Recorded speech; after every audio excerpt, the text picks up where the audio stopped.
Welcome. If you want to connect with friends and family more easily on Messenger, giving the app access to your contacts is a smart move.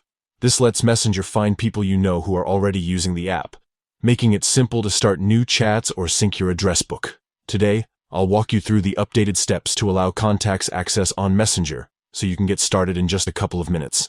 First, grab your phone and open the Settings app. This is the main hub where you control everything about your device.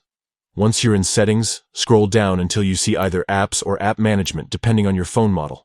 Tap on that to see a list of all the apps installed on your device. Next, scroll through the list and find the Messenger app. Once you spot it, tap on Messenger to open its settings.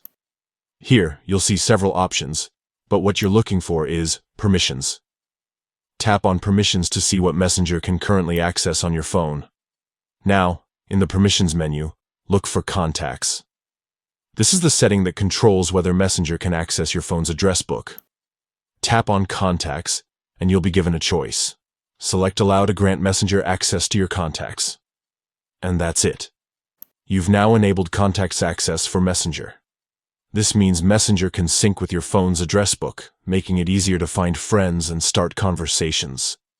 If you ever change your mind, you can always return to these settings and adjust the permissions as needed. Remember, allowing Contacts access helps Messenger suggest friends and improve your chatting experience, but you're always in control of your privacy. If you have any questions or run into any issues, feel free to check out more tutorials or reach out for help. Thanks for watching and enjoy connecting with your friends on Messenger.